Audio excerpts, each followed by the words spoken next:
E aí, pessoal, sejam muito bem-vindos a mais um episódio do Bora DCCast, o seu podcast onde descobriremos como realmente as empresas utilizam inteligência artificial.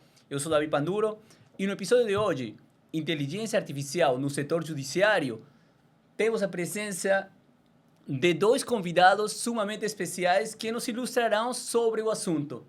Luiz Figueiredo, juiz do TJPE, e Matheus Lisboa, servidor do TJPE e membro de Ideias, que agora ele vai nos dizer o que é essas siglas e de que se trata. Bom, muito bem-vindos a esse episódio, muito bem-vindos ao Bora DCCast. Eu queria começar perguntando para vocês sobre a trajetória de vocês, qual o percorrido de vocês. Quem começa? Pode começar. Ele que tá mais perto.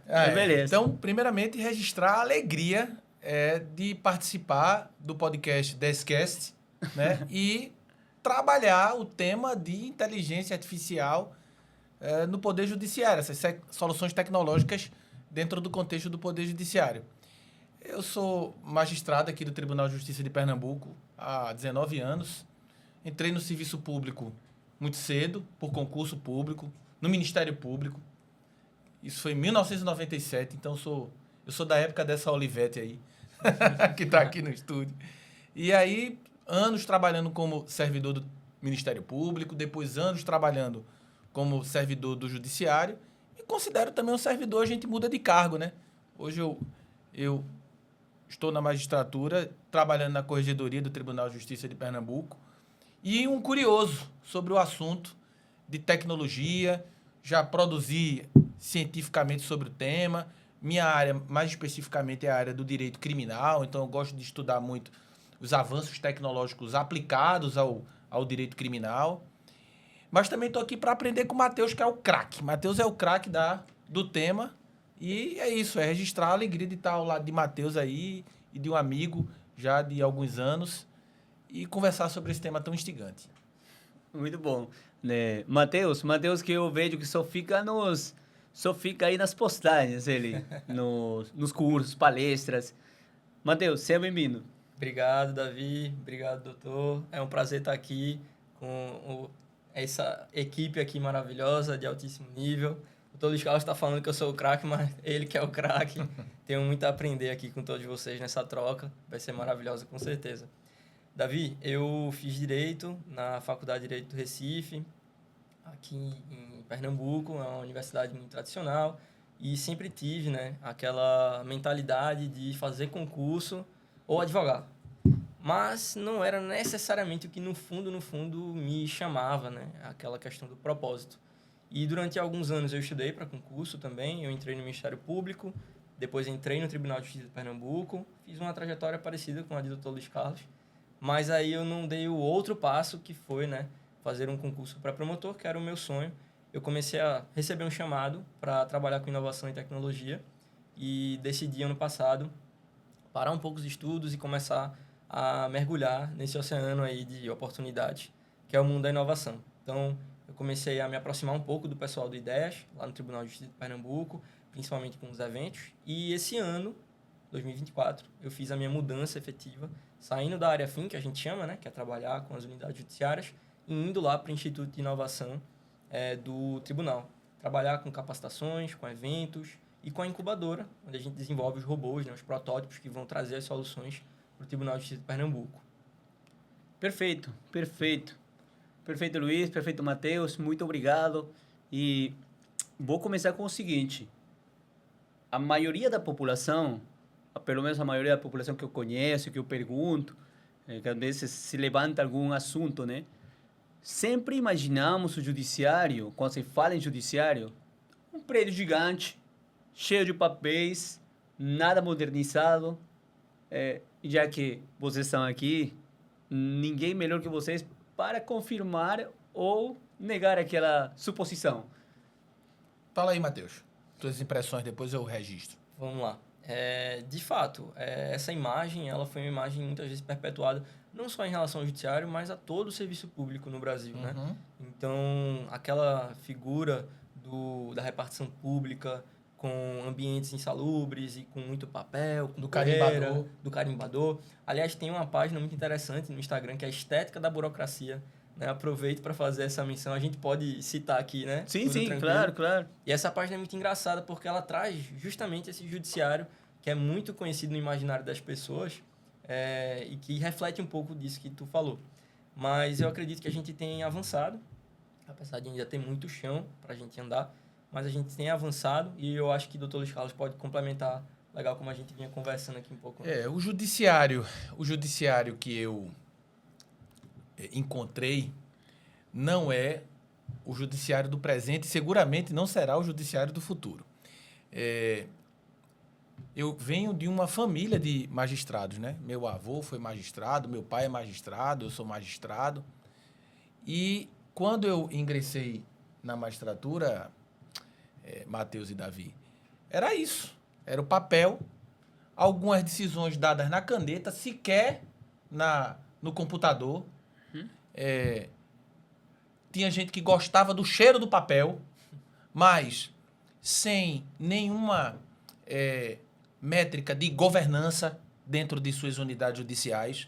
Era tudo muito na base da tentativa e do erro, sem um sistema racional de condução dos processos. Muitas vezes, eventos da natureza, como enchentes ou qualquer outra situação, incêndios, prejudicavam a existência desse processo, como foi o caso de uma grande enchente que aconteceu no município de Palmares, que prejudicou, os processos mofaram, se desintegraram, né? Então, o judiciário de hoje é diferente. O judiciário, ele começa diferente até pela desnecessidade dos espaços, desses espaços físicos gigantescos. O fenômeno da pandemia, da recente pandemia, acelerou, inclusive, esses processos de transformação. Porque o judiciário ele só poderia continuar com a realização de audiências, por exemplo, se nós tivéssemos uma plataforma de realização dos atos na forma virtual. Então, esse judiciário arcaico, esse judiciário sem governança de dados, esse judiciário extremamente burocrático, ele é um judiciário que ele ficou para trás. Nós temos os nossos problemas atuais? Sim, nós temos. Mas o IDEAS, por exemplo, que é um instituto dentro da escola judicial, que é um órgão de aperfeiçoamento de juízes e de servidores, ele trabalha exatamente para pensar nessas soluções, inovações criativas e a referência no Brasil todo. Hoje, a gente trabalha pensando no judiciário do amanhã. E a equipe que compõe lá o IDER, Matheus, o juiz Faustino e tantos outros, o João, são pessoas que realmente estão preocupadas com isso. O judiciário de hoje é muito diferente do judiciário de ontem e seguramente é diferente do judiciário de amanhã em razão dessas soluções e dessa vontade também de querer transformar e adaptar o judiciário aos novos tempos. Sim. E essa modernização, como é que ela vem sendo implementada? Fala lá, Matheus. Bom, Davi, na minha visão, ela vem sendo implementada a partir de um recorte mais recente com uma visão de integração.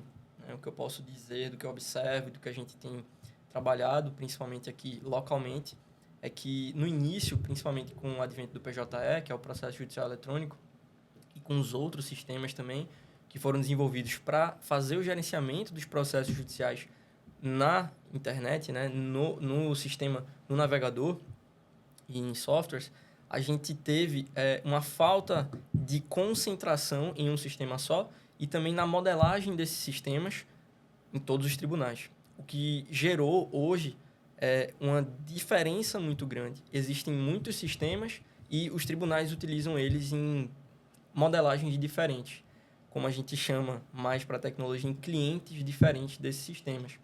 Então, há uma convergência para que a gente possa unificar, né, essa linha de trabalho e isso facilitaria muito.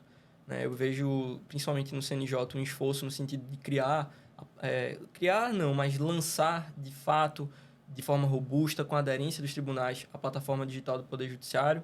A gente vai ter, né, com a adesão de todos os tribunais, com o envio, né, com o upload de todos os processos e todos os documentos judiciais no Codex, né, que vai ser basicamente um repositório de arquivos digitais. Né? A gente tem aí 270 milhões de processos já no Codex, é um acervo enorme. Né? O Brasil é um país de dimensões continentais, com uma população muito grande e, infelizmente, também com uma cultura litigante. Então, o judiciário brasileiro é um judiciário cheio de problemas, né, que a gente tem que resolver. Mas, se a gente conseguir realizar uma transformação digital bem feita, bem pensada, com estratégia e com a adesão de todos, ouvindo todos, não somente a gestão, mas também o corpo, né, do Poder Judiciário e, sobretudo, o cidadão, que é a quem a gente serve. Né? Então, ele também precisa participar desse processo de transformação digital para que a gente consiga desenhar um sistema que faça sentido para eles. Me permita uma colocação. A nossa sociedade é uma sociedade de massas e com demandas de massa. Então, não há como, Davi, o judiciário prestar o serviço. O judiciário presta um serviço de solução. Você não pode fazer justiça com as próprias mãos. Então, é o Estado juiz, dentro do modelo de direito constitucional, que dá a solução para o problema daquela pessoa. Mas hoje nós vivemos demandas que não são mais demandas. Evidentemente que existem as demandas individuais e continuam existindo, mas existem demandas, por exemplo, discutir uma cláusula contratual de um determinado plano de saúde, uma incidência de um determinado alíquota de um tributo. Então são demandas que eles não representam o interesse de uma ou duas pessoas, mas de milhares de pessoas. E o judiciário ele não pode tratar isso artesanalmente, como tratava no passado. Certamente. Então, existem ferramentas, e aí vem a inteligência artificial, para ajudar, primeiro, na gestão, na transparência, na solução bem pensada do caso, na agilidade do caso, sugerindo soluções coerentes para tratar também esse tipo de demanda. Então, hoje, a inteligência artificial no judiciário, ela tem várias frentes. A inteligência artificial, como a generativa de texto é utilizada, como identificação de demandas que a gente chama de predatória em Pernambuco. Matheus, eu queria que falasse um pouquinho sobre isso. Pernambuco criou inteligência artificial que é top de linha, que ela identifica quando aquele processo é um processo malicioso, de repente a parte não contratou o advogado, ele está reaproveitando documentos, o sistema ele informa para os juízes, opa, tem alguma coisa errada aqui. É um sistema chamado Bastião. Mas, de repente você pode explicar isso melhor, porque tem mais ferramental para isso. Mas só para concluir, te passar a palavra, o Conselho Nacional de Justiça é um órgão do judiciário. E a grande ideia do Conselho é orientar todos os tribunais para que tenham soluções únicas para os seus problemas. Dentre elas, a da tecnologia. Então, o judiciário, ele normatizou, através do Conselho Nacional de Justiça, um programa que ele chama de Programa de Justiça 4.0. Dentro do Justiça 4.0, ele tem vários nichos. Utilizar tecnologia disruptiva, gerir dados, trabalhar, e com essa gestão de dados, trabalhar na frente de anticorrupção, trabalhar com a agilidade na prestação jurisdicional. E existe uma plataforma, para concluir essa parte de minha intervenção, chamada Sinapses, dentro do CNJ. Essa plataforma ela agrega o conhecimento das produções dos tribunais de tecnologia e ela abre o código-fonte para dizer, olha, vamos compartilhar aqui para que o Tribunal de Rondônia possa compartilhar os conhecimentos com o Tribunal de Pernambuco, que por sua vez com o Tribunal do Paraná, do Pará, da Bahia. Então, isso é efervescente, isso está acontecendo agora. E seria bacana essa complementação de dizer como é que o IDEAS vem trabalhando, porque o IDEAS é líder aqui no Brasil, e o IDEAS é destaque. A gente é o único instituto, né, de inovação no judiciário do Brasil. Mateus, desculpa. Poderia fazer a definição de ideias que eu não cheguei a dar? Instituto de Desenvolvimento de Inovações Aplicadas ao Tribunal de Justiça de Pernambuco. Perfeito. Isso, ideias. A gente funciona como instituto, isso significa que, formalmente, a gente tem mais atribuições do que um laboratório de inovação, que é o que normalmente existe em outros tribunais ou até em outros órgãos. Recentemente, eu tive num evento, Convergência, que ele agrega todos os órgãos do setor público. A gente tinha gente do SUS, a gente tinha gente de secretarias estaduais, secretarias municipais, a gente tinha gente da ENAP, do governo federal, de diversos órgãos, todo mundo discutindo inovação no setor público. Então, sim, a inovação é discutida no setor público, o IDEA estava lá. E o Tribunal de Justiça de Pernambuco estavam lá. A gente, com o desenvolvimento de Bastião, conseguiu entregar para a população de Pernambuco e futuramente, com certeza, vai entregar para a população brasileira um robô que foi modelado com inteligência artificial, utilizando 2 modelos, regressão logística e árvore de decisões. E eu não vou ser aqui tecnicista para todo mundo se perder na explicação, mas a gente tinha a característica de algumas cidades, né, que possuíam um problema de lidar com demandas predatórias e repetitivas. Vou dar um exemplo. Uma demanda predatória é aquela que você entra de má fé, digamos assim. Você não tem efetivamente aquele direito, né, mas você se utiliza de teses, né, discutíveis, de teses questionáveis, para abarrotar uma determinada unidade judiciária. Então, você tem um acervo de 1.500 processos e, de repente, entram com 20 mil processos naquela vara, né? Às vezes a parte nem... Às vezes não. Na maioria das vezes a parte nem autorizou isso, que o advogado falsificado, ou então ela foi ludibriada para fazer a assinatura da procuração. E, de repente, o juiz se vê com 20 mil processos, sendo que ele tem uma realidade de 1.500, 2.000. Ele tem uma pessoa na equipe, fora ele, né? E isso era uma dificuldade muito grande de comarcas como Ipubi, aqui em Pernambuco. Então, em uma maratona de inovação, que o IDEAS organizou junto com a escola, com o tribunal, a gente conseguiu juntar 9 equipes que estavam discutindo macro desafios enviados pela gestão do tribunal, né, que foram estudados em 3 dias, e essas maratonas a gente faz anualmente, na verdade, semestralmente. A gente acabou, inclusive, de terminar mais uma dessas maratonas, que foi um sucesso também. Já entregamos agora 8 novos protótipos para o tribunal. E o Bastião foi a aglutinação, foi o agrupamento de 3 protótipos de um mesmo macro desafio.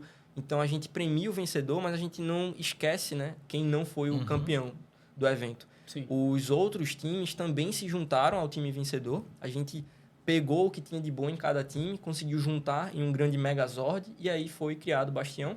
Ele foi desenvolvido por uma equipe, né, que foi selecionada pelo IDEA, selecionada pelo tribunal e acompanhada ao longo da confecção do projeto, e se entregou o Bastião para os magistrados e servidores pernambucanos, que já têm utilizado. A gente tem uma base de usuários de mais ou menos 260 magistrados, que é perto de 50% dos juízes que a gente tem em Pernambuco, o que eu considero uma margem muito boa, porque não necessariamente todos os juízes vão lidar com esse tipo de demanda. Juízes criminais não vão trabalhar com isso, por exemplo. Então, é uma margem já muito boa de usuários, mas a gente precisa aumentar a base, a gente sabe disso. Muitas vezes o magistrado ele fica em dúvida se ele realmente deve etiquetar ou não um processo, mas eu aproveito para lembrar que Bastião é um sistema sugestivo, ele não é um sistema classificatório necessariamente, ele não vai definir que aquela ação é predatória ou repetitiva. E, sobretudo, também que a gente tem um órgão, tem um grupo de pessoas, que é o Numoped, que vai definir o perfil daquela demanda. Então, eles vão validar a decisão da inteligência artificial. Mais cedo, você perguntava sobre o robô substituir o magistrado na tomada de decisão, e eu dizia que achava que era improvável. Bastião, ele não substitui o magistrado ou o servidor na tomada de decisão para dizer se aquela demanda é predatória ou repetitiva. Sinaliza, ele sinaliza, né? Então, a tomada de decisão segue com o humano. Sim, perfeito. E o que acontece mais ou menos em várias aplicações de inteligência artificial, detecção de fraude, por exemplo, servem como um sinalizador sempre. Já normalmente vai para um operador que ele define se é ou não é e como pode proceder dependendo das políticas de cada empresa, né? Acho que em todos os ramos do conhecimento, né? Sim. Na medicina, por exemplo, o robô ele pode sugerir qual é o melhor diagnóstico, mas quem vai dar a palavra final é o médico, né? Sim, muito interessante esse Bastião. E os benefícios que ele traz, os benefícios pontuais que ele traz para Eu posso te dar um exemplo para o judiciário. quantitativo, né? Antes, Sim. um juiz talvez demorasse horas para fazer a análise sobre um determinado processo. Ele ia receber o processo. Na verdade, ele recebeu os 20 mil processos. Ele ia tomar um susto. E aí ele ia ter que analisar, junto com a equipe dele, todos aqueles processos. E ele poderia demorar meses para conseguir fazer tudo isso. E agora, com o Bastião, ele consegue analisar centenas, milhares de processos de uma vez só. E em termos de tangibilizar, né, essas iniciativas, eu posso te falar sobre soluções até de outros tribunais também. Até do STF. A gente tem uma solução em IA, que é do Supremo Tribunal Federal, Vitor, e ela foi desenvolvida para uma demanda específica, que é quando você remete autos para os tribunais superiores, STJ, STF, por exemplo, você tem que fazer o envio dos autos no sistema e ele precisa identificar no outro tribunal que peças jurídicas são aquelas, né? E esse sistema Vitor, ele conseguiu fazer a análise e classificação dessas peças muito mais rápido do que um servidor fazia. Então, o que demorava 30 minutos para um servidor por processo, ele faz em 5 minutos, né? Existe uma iniciativa do Maranhão, que também tem um laboratório muito bom, o Toada Lab, foi quem sediou o evento Convergência agora, que chama robô Mário Lúcio, né? Que ele faz já uma outra frente do judiciário, né? Em relação ao trabalho dos oficiais de justiça. O que é um oficial de justiça? É aquela pessoa que vai na sua casa entregar uma intimação, para simplificar para o pessoal. E ele conseguiu reduzir em 2/3 o tempo. Ele faz em 1/3 o que o oficial de justiça fazia para terminar o expediente dele, sabe?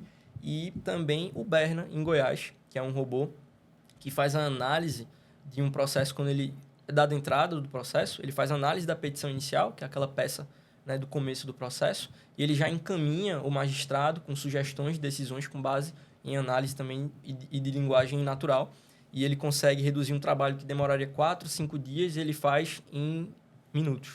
Então, a diferença é muito grande e é o que a gente precisa, porque o nosso grande problema é morosidade, né? Então, todo robô de IA que traga celeridade, obviamente com qualidade, com os cuidados devidos, vai ajudar demais o judiciário. E esse Bastião é uma inteligência artificial só aqui em Pernambuco. Uma dentre outras. Isso. Outras soluções tecnológicas. Temos Elis. Expedito. A Elis é que faz a avaliação dos executivos fiscais. Então, ele já dá o fluxo lá, a Fazenda Pública entra com a execução fiscal, a inteligência artificial ela já analisa se a petição inicial ela está ok, se está faltando alguma coisa. Se tiver ok, manda citar o réu. Então, tem um robô Expedito. Esse é fantástico. Porque quando o juiz criminal ele julga a causa, existe uma série de expedientes que devem ser elaborados. Como, por exemplo, se teve apreensão da droga, tem que mandar incinerar a droga. Se tem a arma de fogo, tem que dar destinação para a arma de fogo que foi apreendida. Tem que comunicar à Justiça Eleitoral que ele vai ter os direitos políticos suspensos. Tem que comunicar ao Instituto de Identificação aqui para poder anotar os antecedentes criminais dele. O robô, ele lê a sentença e ele gera esses expedientes automaticamente. E esse robô, apesar de eu acreditar, Matheus, e eu vejo isso lá na corregedoria, que poderia ser melhor aproveitado, mas nas unidades em que nós detectamos que há um gargalo, há aquele gargalo num determinado fluxo, e que a corregedoria vai lá, e que a inspetoria vai lá, ela diz, olha, nós temos uma sugestão. Qual é a sugestão? Usa esse robô aqui. Que robô? É da nossa casa. Então, existe isso aqui. Vamos testar? Aí o cara põe para funcionar, o resultado aparece. Justamente. Aparece. Enquanto vocês estavam falando sobre as inteligências que já existem no judiciário, e que um dos benefícios é a otimização do tempo, o SLA, digamos, o tempo de resposta, eu me perguntava, onde é que essas inteligências estão funcionando? Em Recife, no interior, a nível nacional, porque a noção que temos, o cidadão de a pé, a noção que temos é que se eu entro com um processo que entrou, vai demorar demais em sair. É a noção que a população tem, mas vocês poderiam me... Essas duas maratonas que o Ideias organiza, Davi, uma delas se chama CRI-Jam, ela tem um significado de criatividade, inovação e empreendedorismo público. E o Jam é das sessões de jazz, né, que eram agitadas, frenéticas, para a gente dar essa vibe, né, para o evento. E a outra é a JASP Jam. A JASP significa Juizados Especiais, Sim. que a gente estava comentando mais cedo, né, que é um rito específico e é aquele tipo de ação que muitas pessoas são as únicas ações que ela tem ali no judiciário, pequenas causas, como muita gente fala. E eu participei de uma JASP Jam, que foi aquela que me fez entender que o IDEAS existia, porque até então eu não sabia que existia. E a temática do meu time era justamente a questão da morosidade, como trazer celeridade para os juizados especiais. E eu lembro que uma das minhas anotações, um dos meus post-its, foi sobre o tempo de duração de um processo. E eu lembrava do meu tempo como advogado que muita gente dizia, mas eu acho que é melhor entrar na justiça civil, na justiça comum, porque está sendo mais rápido do que no juizado. E aí eu lembro que eu anotei assim no post-it, falência. Porque se o juizado, que foi criado para ser um rito mais rápido, para ser um meio mais rápido de conseguir o direito, estava começando a ser preterido pela justiça comum, porque ele estava mais lento, ele não tinha mais razão de ser, né? E a gente conseguiu desenvolver também diversos protótipos e entregar para o tribunal, mas existe uma dificuldade, que é a dificuldade de comunicação, né? Hoje, como membro do IDEAS, eu percebo que a gente tem uma dificuldade de conversar com todos aqueles que compõem o judiciário, desde os magistrados até os servidores e todos os demais auxiliares do judiciário. E justamente divulgar, né, as soluções que a gente desenvolve. Porque certamente tem muita gente que seria muito ajudado pelas nossas soluções, mas que não sabe que elas existem, né? Porque a gente não consegue ainda ter braço suficiente. Veja, nós somos 3 pessoas hoje, basicamente, lá no IDEAS, né? 4 pessoas. E é muito difícil você conseguir desenvolver os protótipos, organizar os eventos e ir até o interior para divulgar. Muitas vezes a gente ouve isso no tribunal, né? Que Recife é o foco das ações, mas o interior precisa também de atenção. E Pernambuco é um estado que, apesar de ser pequeno, ele é muito extenso, né? Em largura, digamos assim. Então, não é fácil você chegar a todos os rincões de Pernambuco. Mas existem diversas iniciativas, como o Dr. Luiz Carlos falou, a plataforma Sinapses é uma plataforma criada pelo CNJ, que ela disponibiliza todos os modelos de IA criados no judiciário, que o pessoal disponibilizou o código-fonte lá, né? Mas ela também é pouco conhecida. Uhum. Então, essa dificuldade de comunicação, ela não é só do Tribunal de Justiça de Pernambuco, mas de todo o judiciário. É uma quebra de Perfeito. cultura. É um quebra de paradigma e uma nova cultura, melhor Perfeito, dizendo. perfeito. O que acontece é o seguinte, imagina essa estante aqui que está aqui atrás. Essa estante a gente chama de poder judiciário. Cada prancha dessa é um segmento do poder judiciário. Então, você tem um poder judiciário que é o poder judiciário, a Justiça do Trabalho, a Justiça Eleitoral, a Justiça Estadual, a Justiça Federal. Não existe poder judiciário municipal. Não tem. Certo. Não existe poder judiciário municipal. Então, as iniciativas que são adotadas por Pernambuco, ela vai valer para Recife, para Arco Verde, para Salgueiro, para Petrolina, para Ipubi, para Afrânio, para o Estado. E aí o que acontece? O CNJ, esse Conselho Nacional de Justiça, órgão do Poder Judiciário, percebeu, olha, tem muita gente boa, produzindo muita coisa boa, mas estão produzindo em ilhas. Eu participei de um festival em Porto Alegre, lá com o Dr. Zé Faustino, desembargador Bandeira, o Fest Labs, que eu percebi esse problema. Peraí, mas veja, o Tribunal de Justiça do Estado do Acre tem uma inteligência artificial que se propõe a fazer a tarefa que está sendo trabalhada na Bahia. E parece que a do Piauí faz melhor do que a de Goiás.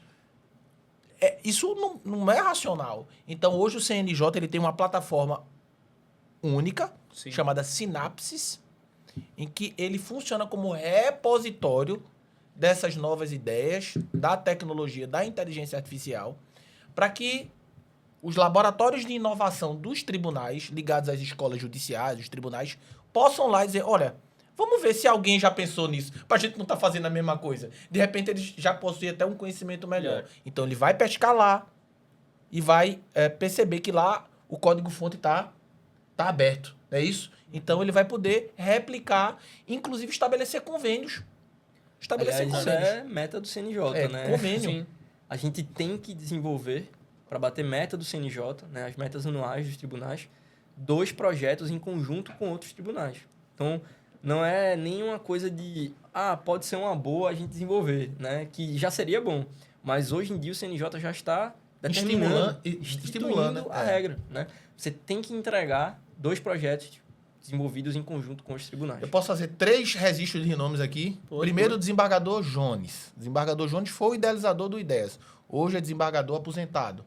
Mas ele sempre foi um homem à frente do seu tempo.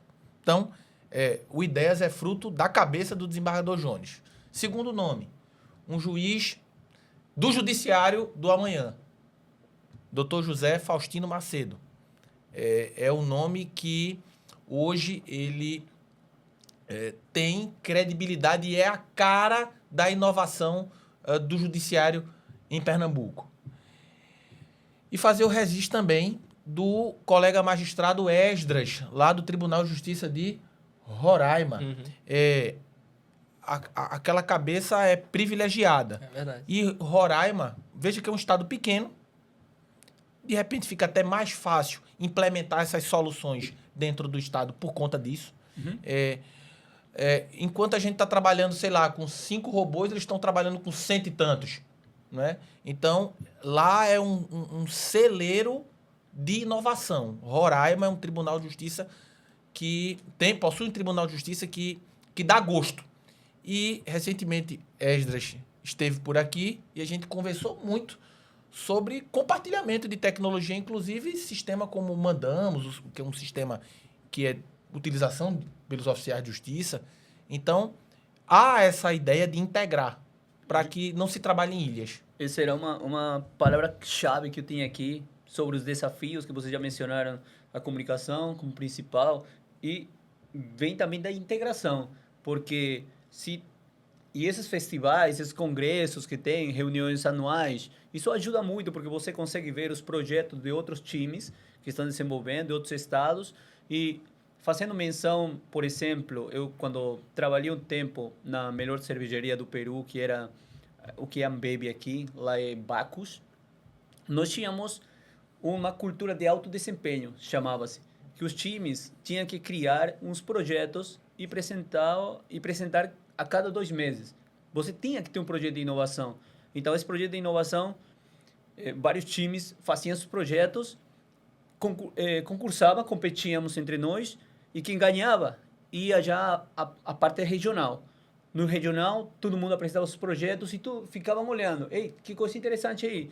E se você conseguia ganhar, passava para o nacional.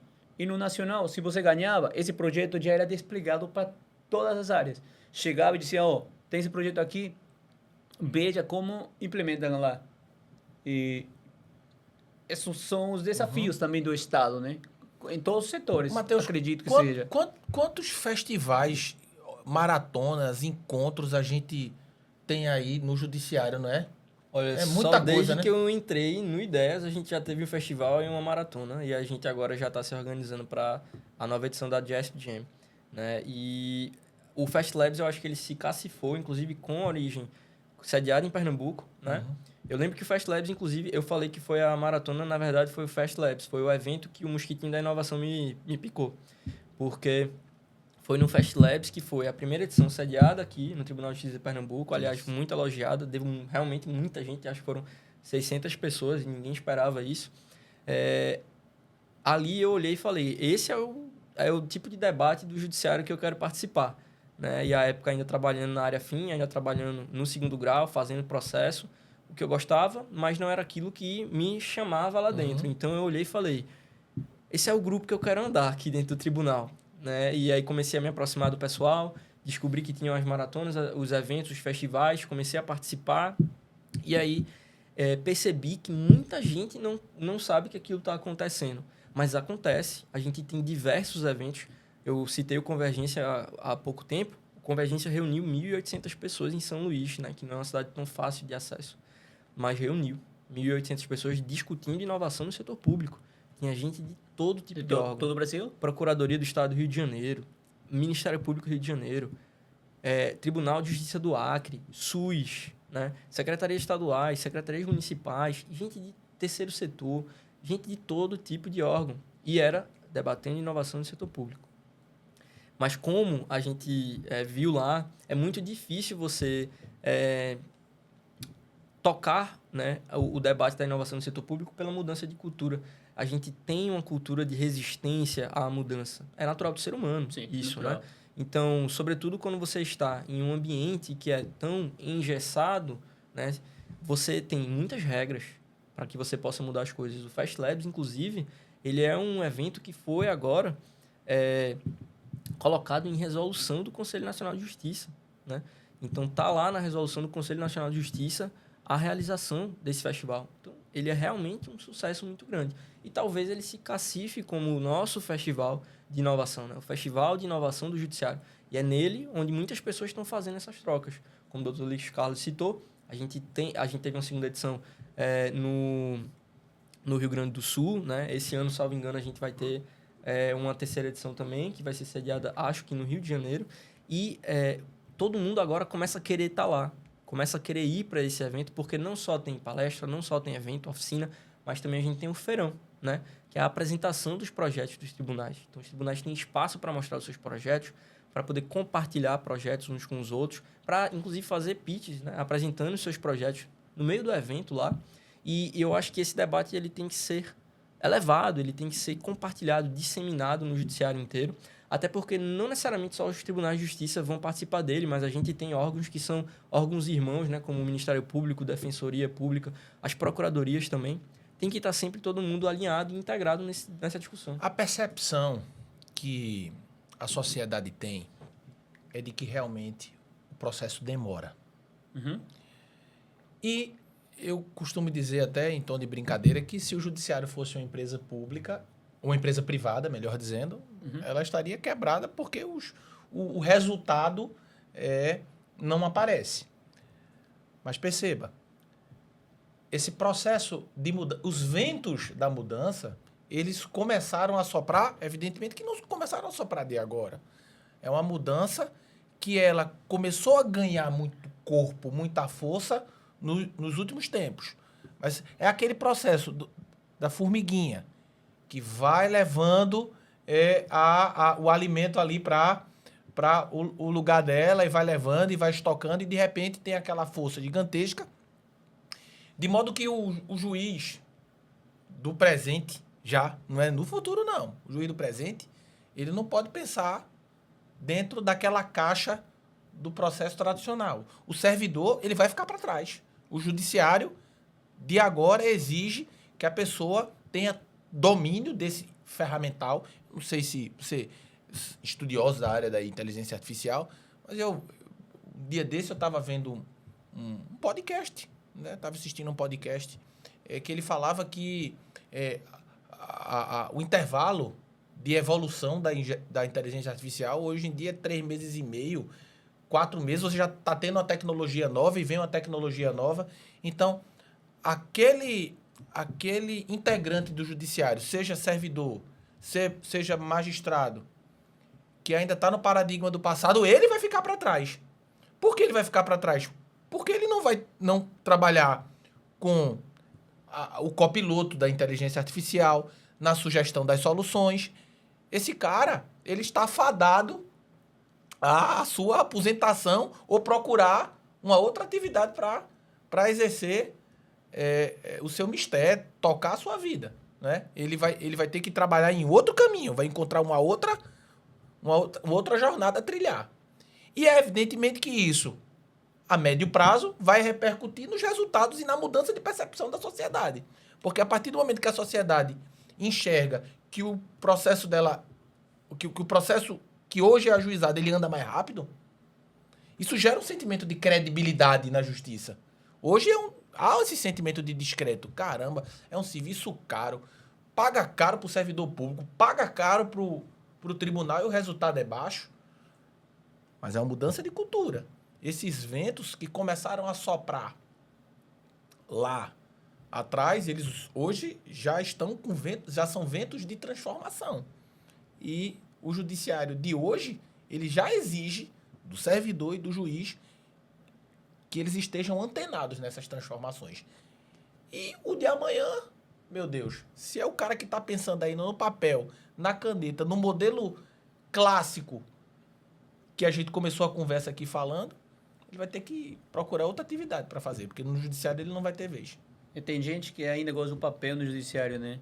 Como assim tem gente que gosta do papel também, eu gosto do papel nos livros. Mas isso é para fins pessoais e para fins que precisam de otimização é outra coisa, muito diferente. Agora, eu quero falar sobre os cases de sucesso. Vocês mencionaram aqui algumas inteligências que já estão funcionando, mas algum deles já foi um case de sucesso a nível nacional? Já se implementou, já reduziu o tempo de processos? Eu acredito que os cases de sucesso, eles ainda se restringem a nível local. Perfeito. Mas o Berna, que eu citei do TJ Goiás, Tribunal de Justiça de Goiás, ele já foi adotado em outros 6 outros tribunais estaduais, certo? O Bastião, a gente recebe muitas solicitações, né, de compartilhamento, mas a política tem sido de disponibilizar, né, ao CNJ e o CNJ fazer a distribuição, justamente com a intenção de unicidade, uniformidade, para que a gente não tenha, né, a adoção de um sistema em um tribunal e aí ele vai adaptar à realidade dele, o outro tribunal vai usar do jeito que ele quiser, o outro do jeito... Não, como foi feito, por exemplo, com o processo judicial eletrônico. E aí hoje a gente tem diversos modelos diferentes, existe uma diferença entre cada tribunal e a forma que ele utiliza, os recursos que ele utiliza, a interface que ele utiliza, né? A ideia é que a gente disponibilize, sim, Bastião, e é o total interesse do Tribunal de Justiça de Pernambuco, mas que ele sirva a todo mundo, né? Ele não sirva pontualmente a um tribunal ou a outro. A gente disponibiliza para o Conselho Nacional de Justiça e o Conselho Nacional de Justiça vai conseguir fazer a disseminação dele para o Brasil todo. Excelente. É isso. As soluções, elas estão ainda no nível local. Mas aqui em Pernambuco nós temos Elis como um ferramental que já tem surtido efeito na área da execução fiscal. O Bastião ele é muito novo, então ele está começando a rodar e a girar agora. Mas o Expedito é outro. Tem uma outra que é, salvo engano, de cálculo das custas. Né, que tá em desenvolvimento. Laura, não é? Então, tem o Moisés, no Piauí tem o Maat. Isso. Não é? Então, isso está pipocando. Então, essas ideias, essas inovações, elas estão frutificando em estados diferentes. Daí a importância dessa plataforma Sinapse, para poder agregar. Então, acho que é interessante. Desafio. Integração, né? Integração. Evidentemente que é inovação, mas, sobretudo, a divulgação. Porque quem trabalha dentro do judiciário tem que saber que a ferramenta existe e tem que saber como utilizar. Também não adianta criar uma inteligência artificial. Olha, nós criamos, nós somos muito bons. E não usar. E não usar. Isso é um problema do próprio design, né? É da própria visão inovadora. Você não pode chegar com uma solução genial e aí esperar que as pessoas queiram usar ela. Você tem que partir dos problemas das pessoas para desenvolver as soluções. Então, não adianta você achar que a sua ideia é genial, criá-la, investir todo o tempo, o recurso, né, pessoal, e aí depois dizer, usem. Talvez as pessoas não queiram usar porque você não mapeou se elas queriam ou não usar, se era ou não a dor delas, né? Você tem que partir do problema, não da solução. Então, o judiciário está cheio de problemas.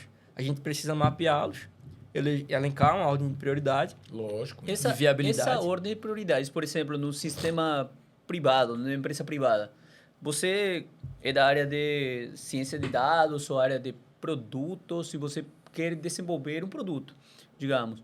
Então, tenho uma ideia agora. Essa inteligência que eu quero aplicar vai servir para fazer decolar um foguete.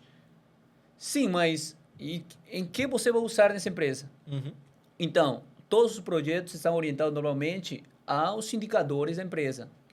E, finalmente, os OKRs, que são os objetivos que a empresa quer chegar. Né? Todo projeto tem que estar alinhado. No setor judiciário, no setor público, quais são esses indicadores? Anualmente, o Conselho Nacional de Justiça, ele publica as metas do judiciário. Então, assim, Meta 1, Meta 2, Meta 3, Meta 4. Olha, julgar os processos mais antigos. Outra meta, julgar mais processos do que processos novos. Então, a quantidade de... Para poder fazer com que a balança, o fluxo de saída, seja maior do que o fluxo de entrada, porque senão é um crescimento vegetativo sem fim. Julgar processos relacionados ao feminicídio, julgar processos relacionados ao tribunal do júri, julgar processos relacionados a crimes contra a administração pública. Então, todo ano, o judiciário ele se encontra mais ou menos perto do final do ano, de um ano, para dizer, olha, as nossas metas para o ano subsequente serão essas. Então, os nossos problemas surgem exatamente para como atacar essas metas. Então, esses festivais, eles muitas vezes eles realizam, dizem, olha, o problema é esse. Inclusive, a gente tem um problema maior. O CNJ já disse como é que a gente vai resolver. Vou fazer um pequeno corte aqui, porque já escutei CNJ umas 5 ou 6 vezes. Conselho Nacional de Justiça. Perfeito. É um órgão dentro do Poder Judiciário que tem essa missão de tratar da parte administrativa. Trocando em miúdos aqui, para pensar a parte administrativa dos tribunais. Não é a parte de julgamento, mas a parte administrativa. Gestão. Certo. Pode continuar. E, assim, essas metas, a gente tem uma delas, que eu citei mais cedo, a meta 9, que é a meta de estímulo e incentivo à inovação, né, no serviço público, no Poder Judiciário, na verdade. E elas estão sendo sempre avaliadas anualmente, né, como o Dr. Luiz Carlos falou, e os tribunais são premiados, né, com selos, caso eles atinjam um determinado nível. A gente tem uma realidade de problemas graves, porque, por exemplo, ano passado, no índice do CNJ em números, a gente teve, no prêmio CNJ de qualidade, a gente teve uma realidade de 30 milhões de processos que entraram e 27 milhões que saíram do judiciário. Então, tem aí um déficit de 3 milhões. Por isso que é muito importante que o debate da IA, da inteligência artificial e de ferramentas que sirvam ao Poder Judiciário, para que a gente, no fim de tudo, possa servir a população, sejam adotadas, desenvolvidas e a gente domine o tema. Quando você perguntou sobre como é que está o debate, querendo ou não, se é um tema recente para a sociedade, é um tema recente para o judiciário. Porque normalmente o judiciário ele absorve os anseios da sociedade. Então a gente sempre tem um descompasso em relação aos temas, às tendências. De fato, a gente tem que mudar essa forma de trabalhar para antecipar os problemas, com certeza. Eu tenho até uma provocação em relação ao concurso de servidores. É uma coisa que eu fico pensando muito, eu posso trazer depois.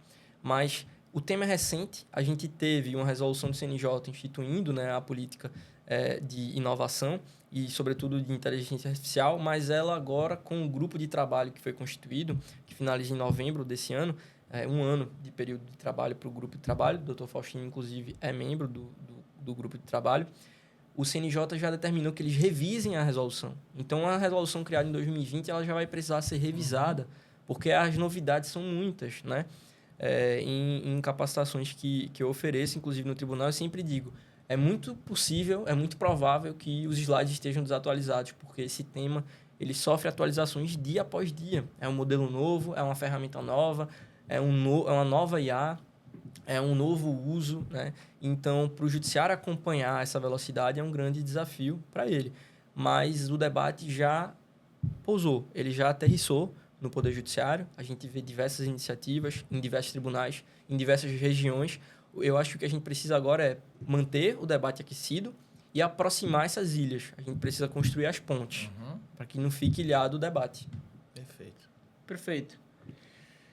Agora eu queria falar um pouco sobre o futuro da IA, o futuro da inteligência artificial e como vocês veem o futuro da inteligência artificial no setor jurídico. O que ele traz com os prós e os contras, né? Ele vem trazendo agilização, ele vem trazendo otimização, mas e aquele lance que se fala muito em desemprego, qual será o futuro do trabalho dentro do judiciário? Doutor, eu posso começar com uma provocação? Por favor. Para a gente aqui refletir sobre ela. Eu penso muito nisso.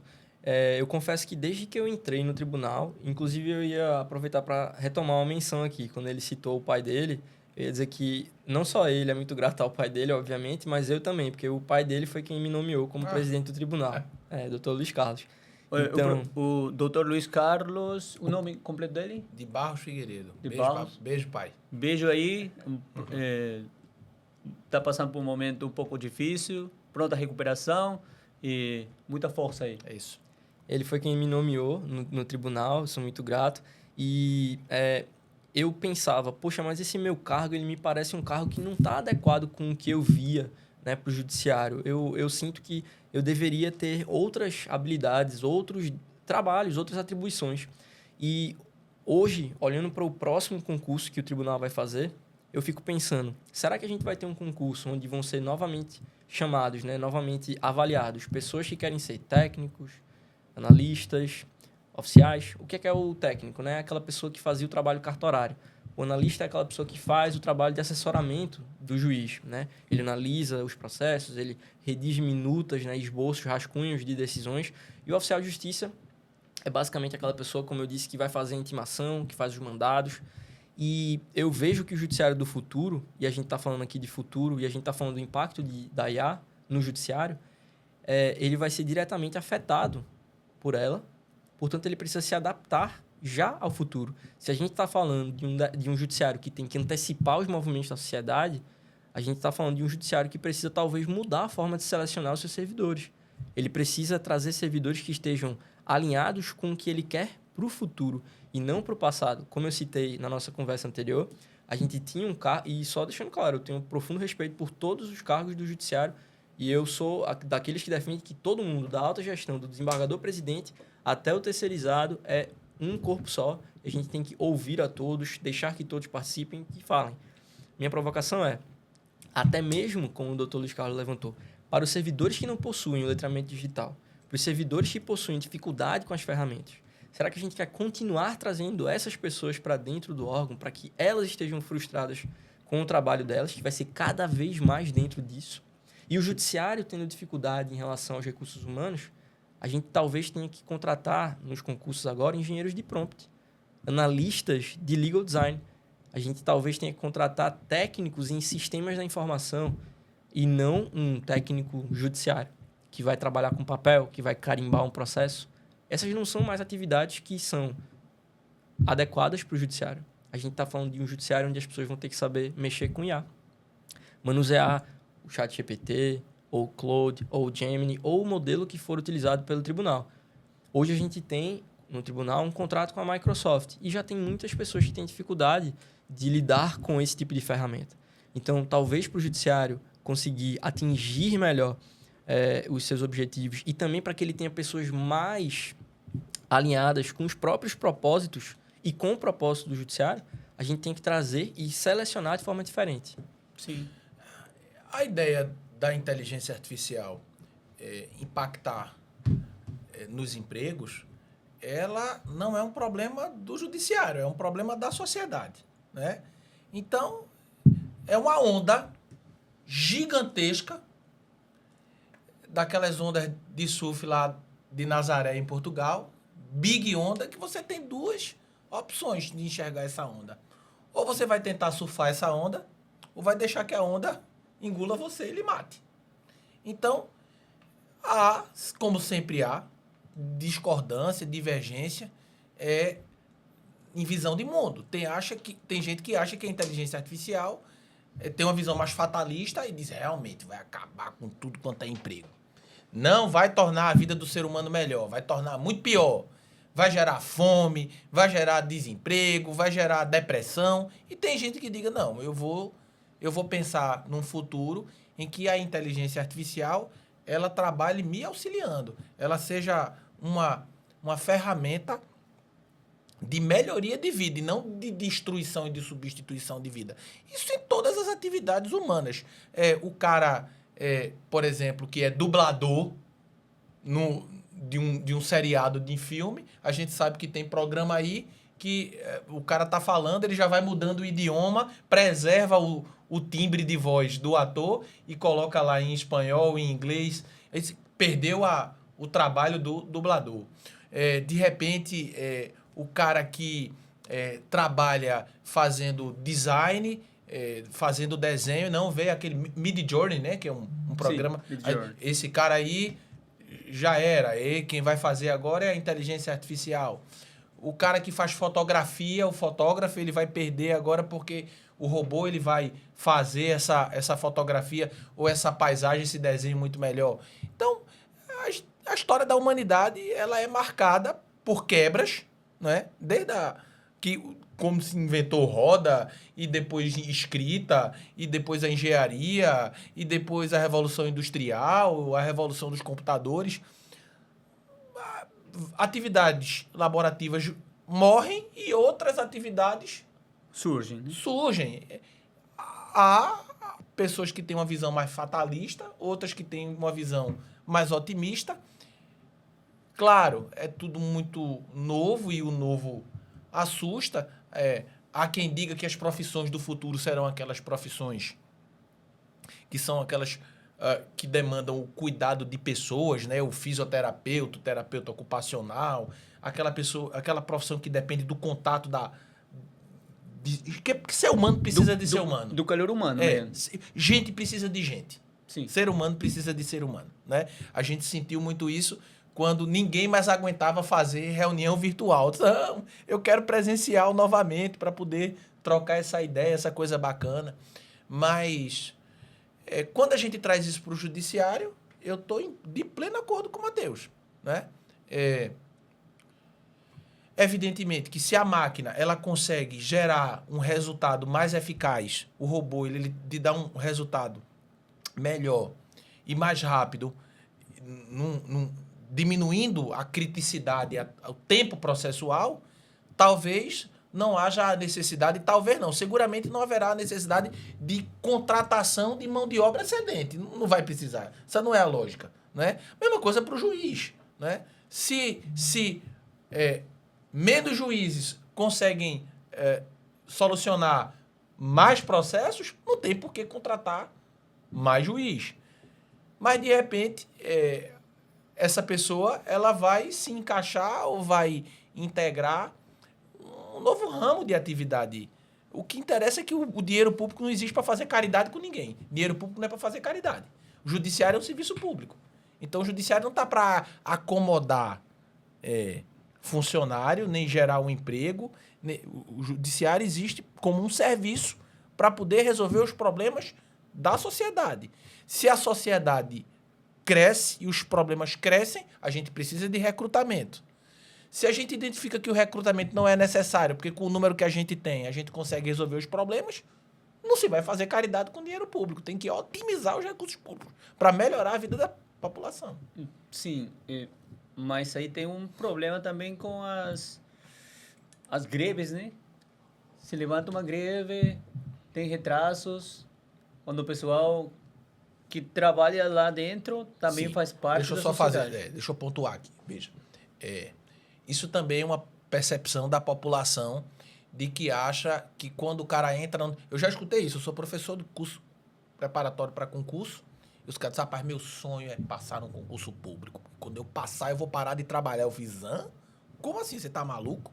Acha que o serviço público é tomar cafezinho e cumprir expediente? Esse é o judiciário do passado, é o serviço público do passado. Então, hoje, o serviço público, Davi, ele tem ferramentas para avaliar. Melhor a produtividade, Sim, então.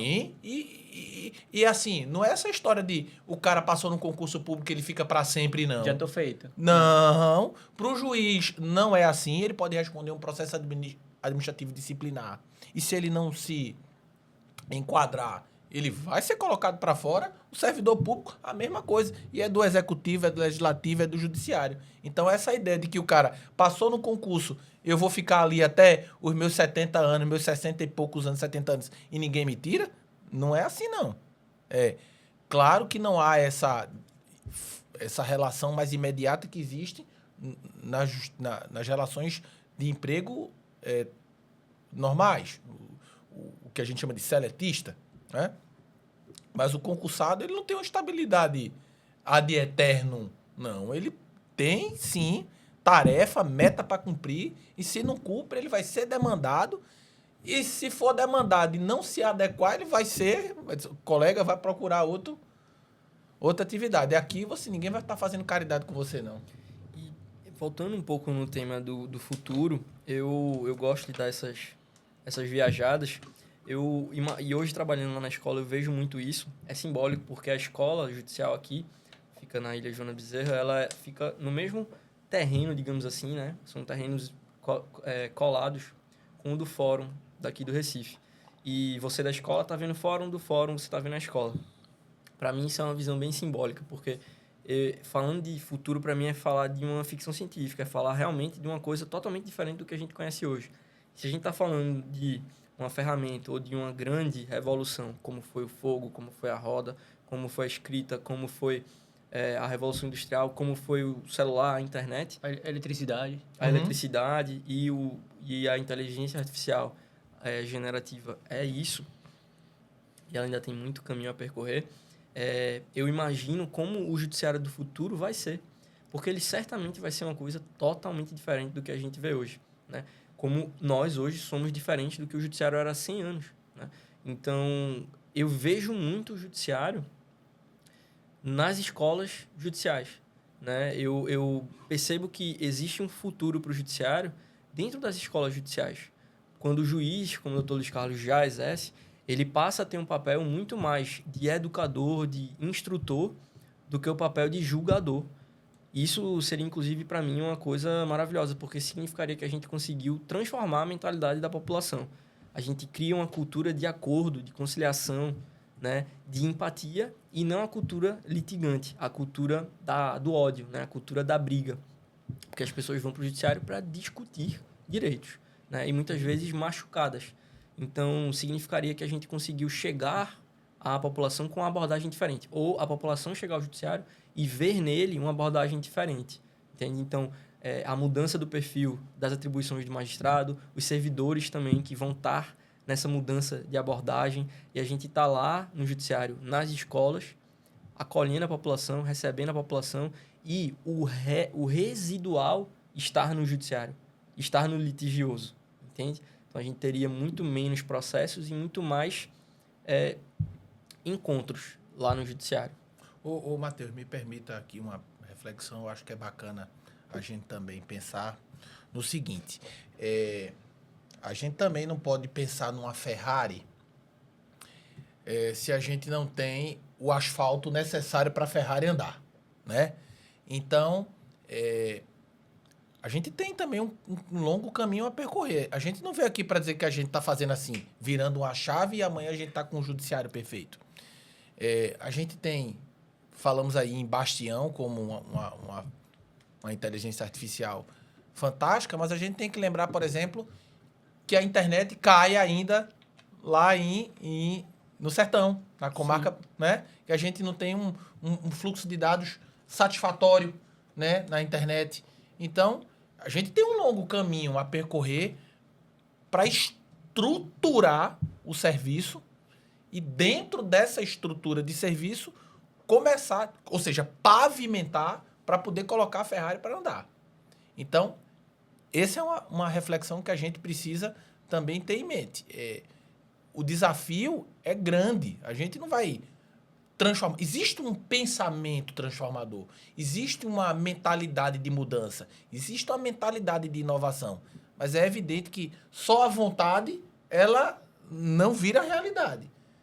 Existe também muito suor, tem muito trabalho, tem muito esforço estrutural para viabilizar as ideias, né? Para que permita que todas essas soluções elas de fato funcionem. Essa era uma primeira reflexão. E a segunda, a gente está falando aqui em inteligência artificial. Mas perceba como a tecnologia, não necessariamente inteligência artificial, aplicada ao poder judiciário, ela, nos últimos anos, ela já exerceu um poder transformador incrível. E eu vou lhe dar 2 exemplos. Certo? O primeiro deles, deixar o processo deixar de ser físico, papel, para poder ser um processo eletrônico. A justiça criminal, pelo menos aqui em Pernambuco, ela foi a última a aderir o processo eletrônico. Né? Os processos eram físicos. Quando veio a pandemia da Covid, a gente tinha processo físico, mas a gente não podia ir para o fórum, porque a gente tinha que ficar em quarentena. E aí, como é que a gente fazia? Então, imagina, pegar aquele monte de processo, jogar, parecendo uma sanfona de Luiz Gonzaga, jogar na mala do carro, chegar em casa, passar álcool no processo para poder abrir. Era aquela maluquice. Hoje, com o processo eletrônico, eu não tenho aquela coisa monstruosa na minha frente, eu abro o computador, abro o sistema e vou julgar o processo, vou julgar a causa muito mais rápida, célere, sem risco de perder documento, sem risco de extraviar documento, e não preciso estar no fórum, eu posso estar em qualquer lugar. Outra coisa, veja simples, tecnologia. A audiência ser virtual ou audiência, eu escrevi um livro sobre isso, publicamos lá, está no site da escola, eu e o colega Eduardo Pérez, juiz lá de Goiás. Um abraço para Eduardo. Então, a gente conseguiu fazer aquela audiência que era clássica, da parte ir para o fórum, sentar aqui, a outra senta lá, vem a testemunha. Eu disse, não, vamos fazer audiência. Eu fiz audiência com a pessoa, uma parte em Portugal e a outra na Espanha. E eu em Abreu e Lima. Né? Então, a tecnologia, ela vem auxiliando o Poder Judiciário. Não precisa ser grandes transformações.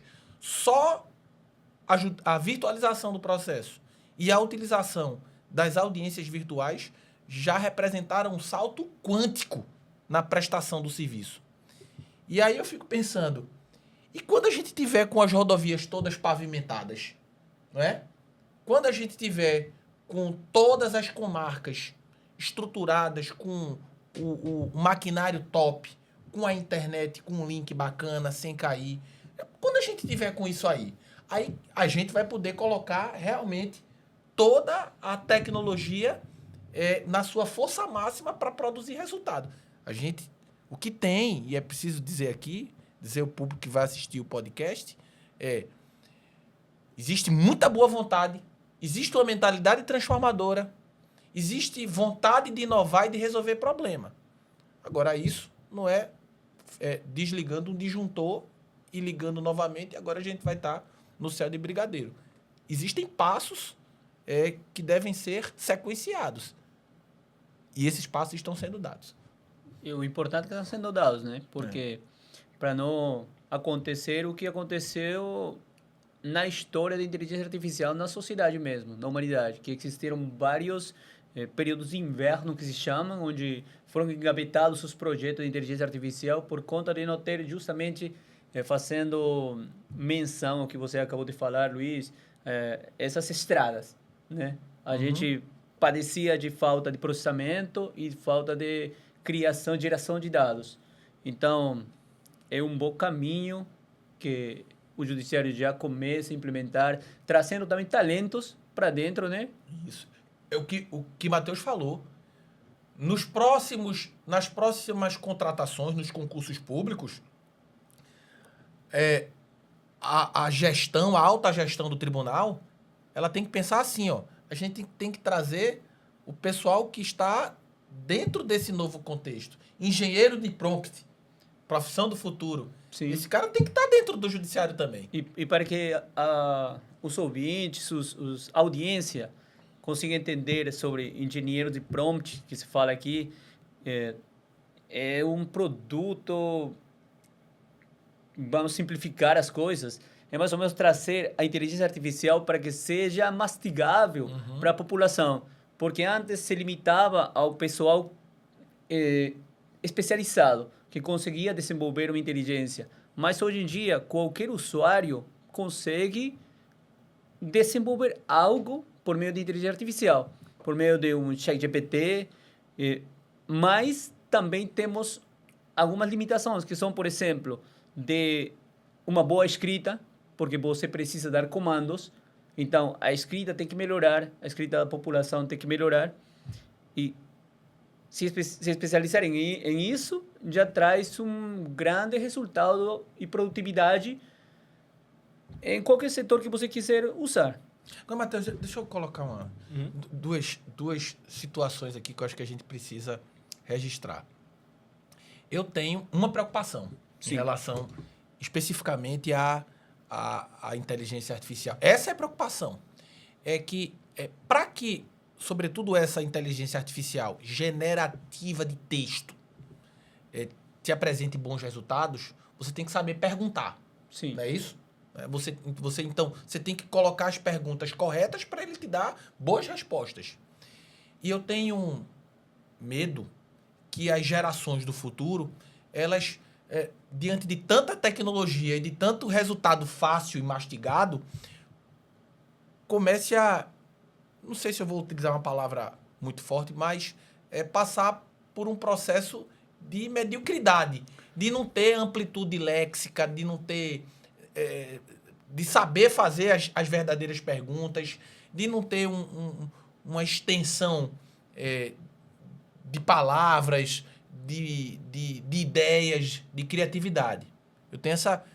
De repente, tanta tecnologia pode repercutir na criatividade. Mas acredito que o ser humano ele vai conseguir se adaptar a isso. E a outra coisa é ter cuidado, não é usar essas tecnologias de forma indiscriminada. Tem que ter sempre a base ética da inteligência artificial. Sim. Houve um caso de repercussão nacional, e aqui eu não vou entrar em pormenores, mas de um colega magistrado que utilizou inteligência artificial generativa para produzir uma decisão. E no corpo da decisão ela dizia assim, inclusive, um caso parecido como esse foi julgado no tribunal tal. Isso o texto gerado, sendo que esse caso não existia. Ela usou como fundamentação da decisão um argumento inexistente. Ela criou. Sim. Não é? Tudo bem, não era o generativo pago, era o gratuito. O pago não faria isso. Mas o que eu quero colocar é que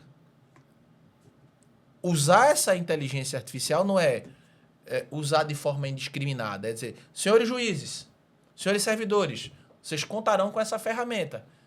Mas percebam como vocês vão utilizá-las. E aí o papel do próprio judiciário, porque possui suas escolas, os tribunais possuem suas escolas, para fazer esse treinamento. Né? Dizer, olha, e o judiciário de Pernambuco já faz isso, viu? A nossa escola já faz isso. Já existe uma preocupação do nosso tribunal, da escola judicial, desembargador Jorge Américo, hoje o diretor da escola, de ofertar cursos para que os membros do Poder Judiciário, os servidores do Poder Judiciário, saibam utilizar a inteligência artificial generativa. Então, perceba, a escola judicial, é o tribunal treinando o corpo presente. Então, se já há uma preocupação em treinar o corpo presente, Matheus, é porque seguramente haverá, na hora de contratar, de recrutar, de dimensionar os cargos, de pensar no futuro. O que é que você acha disso? Com certeza, doutor. Eu tenho várias preocupações, não uma só não. Mas uma delas que me vem aqui agora à mente é a questão da falsificação, né? Eu falo muito nas aulas que a IA ela traz benefícios e traz prejuízos, né? A gente tem que ter preocupações e tem que ter expectativas positivas também. E um dos prejuízos é golpes, né, financeiros. A gente teve um caso em Hong Kong que resultou num prejuízo de uns 180 milhões de reais. A quadrilha fez um deepfake do CFO da empresa, do diretor financeiro da empresa, né?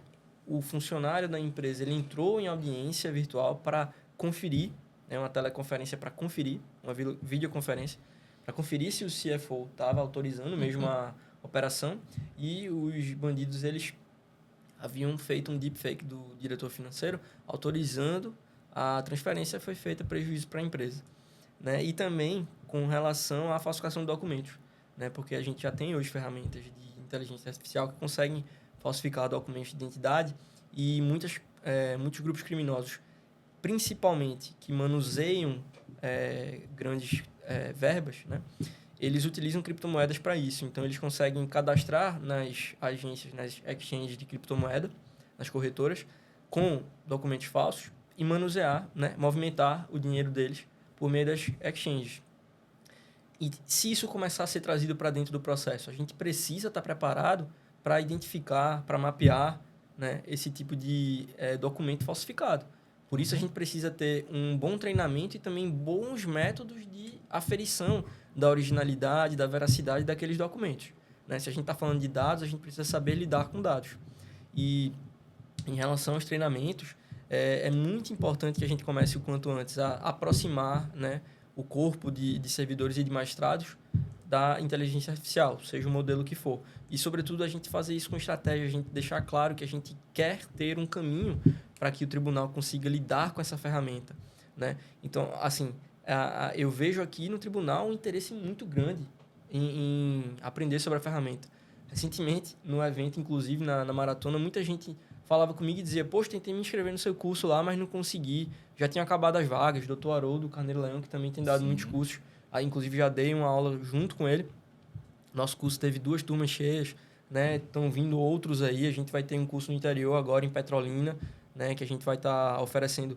Eu vou estar com a doutora Maria do Rosário, doutora Simoni, no interior, né? Numa comarca do Sertão, oferecendo esse curso e voltado para a área meio. Então, a gente também está abordando o pessoal da área meio, que é a parte mais administrativa, gestão cartorária, né? Gestão de pessoas, não necessariamente a produção dos processos, a análise dos processos, geração de texto.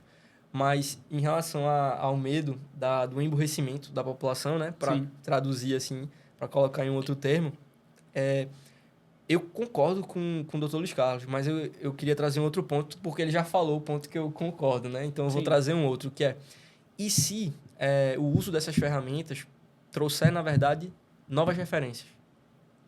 Porque a análise que a gente está fazendo é sob o ponto de vista do QI, por exemplo, que durante toda a história foi sempre utilizado como uma referência de inteligência. Mas hoje a gente já discute, o melhor método ou não. E a gente viu que a nova geração é a primeira que teve desempenhos piores, né, do que a anterior. Mas e se a revolução da IA ela trouxer novas referências que a gente nem sequer imagina? E se ela também conseguir trazer de volta para a gente um tempo que a gente hoje não tem, e a gente conseguir parar para realmente estudar e refletir sobre diversos temas que hoje a gente não consegue. Para ler um livro, para apreciar um quadro bonito, para poder curtir a família e, de repente, viver, porque o ser humano precisa, ele tem que colocar a tecnologia a serviço dele. A serviço do seu bem-estar. Exatamente. Verdade. Então, eu gosto muito de uma frase que é de um treinador de futebol americano, Bill O'Brien, e ele diz que a qualidade da intervenção depende diretamente da condição interna do interventor. Então, traduzindo isso, se a gente não estiver bem, essa IA ela não vai trazer coisa boa para a gente. E aí, para mim, é muito da gente saber fazer as perguntas certas. Como o Dr. Luiz Carlos falou, a IA ela é boa para responder. A gente é bom para perguntar. E aí, Kevin Kelly, que é o fundador da Wired, ele tem também uma frase muito legal, eu sempre coloco nas aulas, que é: máquinas são boas para responder, humanos são bons para perguntar. Mas o que realmente importa é fazer perguntas realmente boas. Então, talvez a gente tenha que agora exercer nossa capacidade crítica, nossa condição humana, e começar a fazer perguntas. Ou seja, vai todo mundo virar filósofo. Então, esse ponto que você falou, eu tenho sempre um ponto que digo que como vai ficar a perspectiva de realização do ser humano agora. Porque hoje em dia, nosso senso de realização, em termos gerais da sociedade, é que a gente ou tem um bom trabalho, uma realização profissional, ou a gente ganha muito dinheiro. Esses são os 2 pontos de realização, de perspectiva de realização que temos. Mas será que é momento, será que será momento de a gente rever para dentro do mesmo ser humano? E em relação a emburrecimento, desculpe estar usando essas palavras, mas em referência a isso, as pessoas, para perguntar para uma IA generativa nesse momento, terão que melhorar a sua comunicação para perguntar melhor. E a sua escrita. E em termos disso, a gente tem um longo caminho, porque a maioria da população não tem uma boa escrita. A maioria não escreve bem. A maioria tem o Enem em redação, tem muitas dificuldades. Então, e o Brasil em desempenho internacional, no PISA, né? Um dos piores, né? Então, talvez para conversar, e já que somos empurrados a isso, o pessoal terá que se preocupar mais por isso. E tem muitos estudos já agora que têm falado que emburrecerá a população. Por quê? Porque já que você tem na máquina quem pense por você, e pense muito melhor, mais rápido e tal, você simplesmente dará uns comandos e vai obter uma média padrão, e dessa média padrão a gente talvez não consiga evoluir. Mas não será que essa média padrão, que alguns estamos tentando evitar, já está com a régua muito alta do que temos no presente? Também pode ser uma, né, outra vértice. E tem uma coisa que guia tudo isso, Davi. Nós somos péssimos em fazer previsões. Então, a gente não tem como saber. Sim. A gente vai ter os, né, apocalípticos, a gente vai ter os parasíticos. Sim. Né, Os integrativos lá no meio, né? Que é um cenário do meio, mais ou menos, isso. né? E é onde eu gosto de estar. Eu acho que tem o lado bom e o lado ruim. Mas eu acho que se a gente focar em entender a ferramenta, a gente consegue deixar que o lado bom seja maior, sabe? Sim. Eu acho que sempre vai ter ônus e bônus. Mas se a gente conseguir dominar a ferramenta, a gente faz ela servir à sociedade. E não a sociedade ficar refém dela. E nos integrativos, eu quero mencionar Kai-Fu Lee, e a recomendação de hoje é o livro dele, 2041, que o anterior episódio trouxe o outro livro dele, Inteligência Artificial, e ele tem uma perspectiva de que realmente os empregos vão ser aniquilados pela IA, digamos desse jeito, mas que ao mesmo tempo, já que otimizamos o trabalho, teremos um pouco mais de tempo, como o José Luiz mencionou, e agora o que fazemos? Em que utilizamos esse tempo? Talvez cuidando da família, talvez cuidando melhor dos filhos ou cuidando de outras pessoas. Aí se discute renda básica universal, né? Já vem sendo na Holanda, se implementou, inclusive, e tem essas discussões, no Vale do Silício tem muitas discussões de que existiria uma renda básica universal, mas não será que com renda básica universal a gente faz pessoas preguiçosas, improdutivas? Então, já que temos... Ele menciona, bora fazer disso um programa social. Se você quer receber esse incentivo, então você terá que demonstrar que você está fazendo alguma atividade cuidando de ancianos, ensinando a falar. Lógico, senão o cara vai dizer assim, tem quem faça coisa por mim, eu vou receber. Sim. Sempre vai ter aquele que vai dizer que não. E ele dá esse outro lado da discussão, né?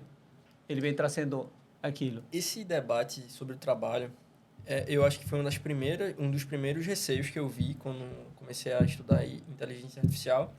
Muita gente questionando o desemprego em massa. E uma das coisas que eu fico pensando é... talvez a gente possa escalar mais ainda. A gente vai mais para frente ainda. E a gente fala de pós-trabalho. Sim. Só que o problema para a gente é visualizar essa situação vindo de um passado muito próximo ainda, em que a gente tinha que dar de tudo para ter um trabalho. Para a gente não falar de um passado também, onde a gente tinha uma realidade de, em massa, você ter trabalho escravo. Mas com a Revolução Industrial, você tinha ali gente no chão de fábrica, trabalhando horas exaustivas para ganhar merreca, e aquela pessoa tinha que dar graças a Deus porque as condições médias do mundo eram péssimas.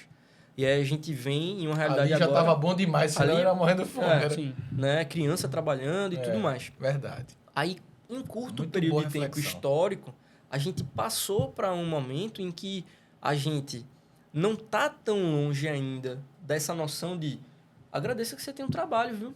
Dê graças a Deus e vá todo dia, dê o sangue e fique lá. Para uma realidade de uma geração dos millennials que pensa, mas esse trabalho faz sentido para mim? Ir para a empresa, presencial, chefe? Não sei se eu quero. Então, o pessoal tem um senso de propósito e, sobretudo, de liberdade diferente. Agora o boleto chega, né? Chega, Sim. não tem jeito. Interessante Mas, isso. no futuro, a gente já vai ter uma realidade, talvez, de pós-trabalho, e essa é a mais difícil de visualizar. Porque se a gente tiver uma realidade de pós-trabalho, a gente está falando que o salto produtivo foi tão grande com a IA que tudo se tornou muito acessível e as pessoas talvez vão perder o senso da economia. Por que que isso tem tal valor? Está totalmente acessível para todo mundo. E aí é que está a questão, que você tinha perguntado. O que é que a gente vai fazer quando a gente não tiver mais o que fazer? Sim. Perfeito, Matheus. A gente fez toda uma pipeline, que normalmente falamos esse termo, que como está o judiciário atual com a modernização, a implementação da IA, a gente falou dos desafios, dos benefícios, uma visão ao futuro. Eu queria pedir, para finalizar, uma última visão, uma última reflexão de cada um de vocês. Bom, primeiramente agradecer esse debate tão rico, construtivo. Aprendi muito aqui hoje. E dizer que há, sim, a mudança de mentalidade das pessoas que integram o Poder Judiciário, preocupados em prestar um melhor serviço para a população, um serviço que seja eficaz num curto espaço de tempo, para gerar credibilidade, resultado e bem-estar. Essas transformações, elas já começaram, e digo que não será do dia para a noite que nós teremos um serviço de qualidade como nós já assim queremos, mas sim existe muita vontade, muita determinação e pessoas que, como o Matheus, que pensam já, estão preocupados nesse mundo do agora e no do porvir. Então, que bacana que a gente pôde conversar sobre isso hoje e dizer que esse é um sentimento de otimismo, de que essa percepção de que a gente presta um serviço ruim, logo, logo a sociedade diz, não, a gente presta um serviço bom, a gente vai entregar um produto bom. Perfeito. A mensagem também é de otimismo, certo? Mas eu vou fazer um chamado para o judiciário e para todos que estão ali, todos os operadores do direito, né? O maior problema, o maior risco não é a IA. O maior risco somos nós mesmos. E é fundamental que a gente tome posse, a gente tome conhecimento de que se a gente se engaja nessa luta e nesse debate, a gente consegue criar um judiciário melhor para o advogado, para o juiz, para o servidor, para o colaborador, para o cidadão, para todo mundo.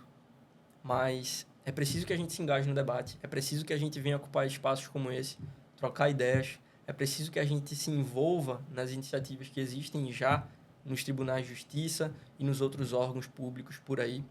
É preciso que a gente consiga falar e ouvir aqui no debate da inovação do judiciário e é preciso que a gente ajude todos juntos, todas as mãos, a construir o judiciário que a sociedade quer e que o futuro precisa. Então, agradeço o Davi, agradeço o Dr. Luiz também pelo papo, agradeço aí o pessoal do Bora DSCast, foi um prazer estar aqui e poder trocar ideia com vocês. Muito obrigado, pessoal. Realmente, eu queria expressar minha imensa gratidão a vocês. Assim que eu convidei, chamei vocês toparam na hora e isso me deixa muito feliz sempre. Vem acontecendo com todos os convidados que eu estendi o convite, na hora responderam que sim, na hora chegaram aqui e expressaram todo o conteúdo bom, de qualidade que tem. Isso me faz muito feliz realmente. E compartilhar essa energia aqui com todos vocês. Muito obrigado por terem vindo. Tem um presentinho aqui, uma garrafinha aqui para poder usar. Negócio de primeira. Muito obrigado. E show de bola. agora é com vocês, querida audiência. Muito obrigado realmente por todos os likes, por todos os comentários que vocês deixam pra gente. Eu fico muito feliz com vocês também. E vou pedir só um favor. Pelo amor de Deus, por favor, continuem comentando, que nós queremos saber o que vocês estão achando desses episódios, o que vocês estão achando desse trabalho. Sua opinião importa. Até a próxima.